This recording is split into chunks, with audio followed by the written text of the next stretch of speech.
Section 2.2, frequency tables. Just a reminder, there is no section 2.1, as the first section in each chapter is just a 1 or 2 paragraph introduction on what the chapter is about. One of the key components in this chapter is describing quantitative data sets. And anytime we're asked to do that, we want to use the acronym SOCS, S-O-C-S. Now, we're going to have something like a histogram or a dot plot or a stem plot, and we're going to be asked to describe it. And the first thing that we're going to do is describe how it looks, and we're going to note the shape of it. It might be uniform, it might be skewed where it's heavier to one side or the other, it might be bell-shaped. The O in SOCS is for outliers. If there's any data values that are far away from the other ones, we want to note that in the description. Also, if there's any unusual features, if there's a gap, if it's bimodal, anything like that.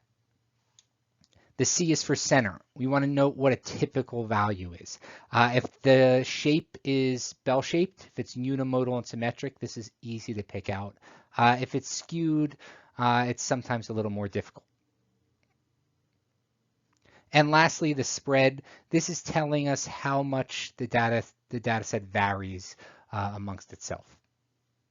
So this section focuses on creating a frequency distribution or frequency table. And this is really the precursor to creating the visual display such as the histogram. So in a frequency table, we're just creating a table where we're breaking our data set into different categories or groups of numbers. And then we're counting up how many data values fall in each of those groups. So for the actual definition, we have a table that lists data values along with their corresponding frequencies, where a frequency is the number of observations that fall into each category, okay, or the count of the numbers that fall into each category. So the data set that we're going to be working with in this section is Academy Award winners, more specifically, female Academy Award winners and the age that they won this Best Actress Award. So in this table here, we have all of their ages. It's not in any kind of order. It's very hard to look at that and determine any kind of information about the Best Actress Academy Award. So what we're going to do is we're going to organize it. And we organize it by putting it into a frequency table, which we have here. Okay, so we have our classes, they're called, which are really just our categories. So we break them into 10-year groups. It looks like 9-year groups, but they're really 10-year groups, 21 to 30, 31 to 40, etc. And then we just count up how many winners were in each one of those groups. Now, there's some important terminology that we need to understand when we're talking about frequency tables, frequency distributions. So first off, lower class limits. These are the smaller numbers that belong to the different categories, the different classes. In this case, this is these numbers here. Upper class limits are the largest numbers that belong to the classes, such as 30, 40, 50, etc. Class boundaries are slightly more complicated to figure out as it's telling us what's the actual meeting point of the two classes. If we look at the first and second class, the first class ends at 30, the second one starts at 31. So there's a gap in between those two classes of 1. All right, if they were to meet exactly in the middle of 30 and 31, in other words, if we were to find the midpoint of 30 and 31, just take 30, add 31, divide it by 2, we get 30.5. Obviously, that's the midpoint of 30 and 31. That's the class boundary of where they meet. Now, there's an upper and lower class boundary on each class, and it's always the same distance that's moving for every class. So in other words, the upper class boundary is always going to move up by 0.5, 40.5, not 4.05, and then the lower class boundary is always going to move 0.5 to the left. So when we look at these classes by their class boundaries, first class goes from 20.5 to 30.5, next one goes from 30.5 to 40.5, 40.5 to 50.5, etc. Class midpoint is exactly what it sounds like. It's the midpoint of a given class.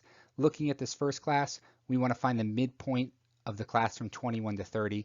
And to find the midpoint, we're just going to take the lower class boundary, the lowest class limit, add the upper class limit, and divide that by 2. So we have 51 over 2. We get a class midpoint of 20.5, 25.5.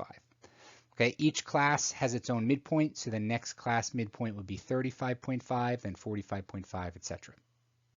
And lastly, we have a class width. I had mentioned on a previous slide how it looks like the class width is 9, because if we just look at a single class, it's going from 21 to 30. But when we measure class width, we measure it vertically. So 31 to 41 is 10, 50 to 60 is 10, etc.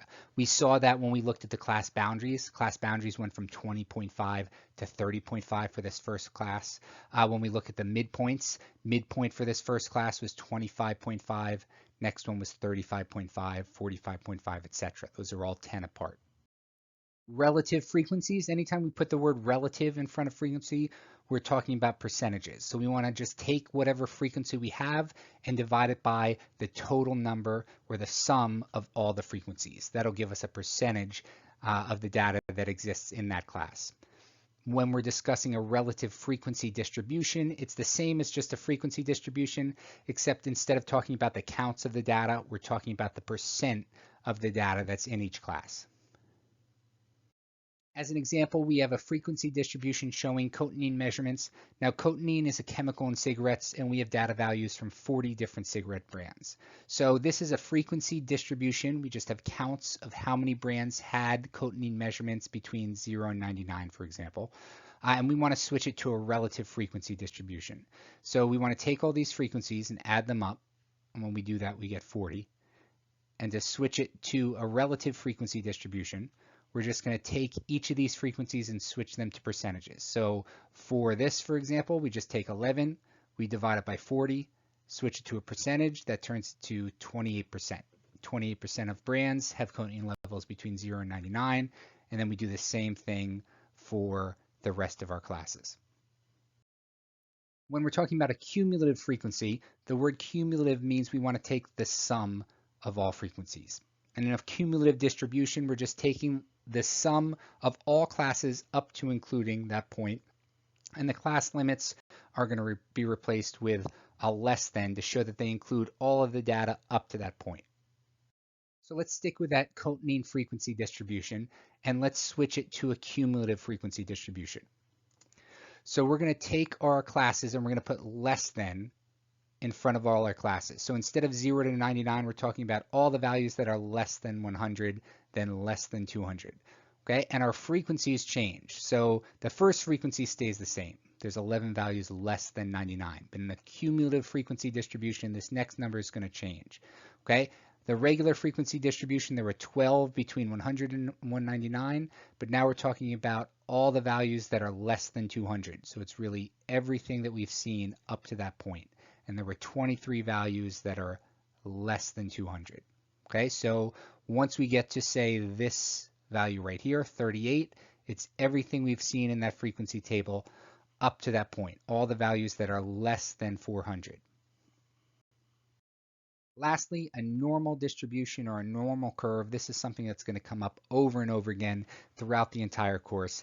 And this is really just referring to a bell-shaped curve. It's actually referring to a very specific bell-shaped curve, a perfectly bell-shaped curve when we're talking about a normal distribution or a normal curve. So really, in most cases, we're talking about things that are approximately normal. And we're talking about something that starts low, increases to some peak, and then decreases back low again.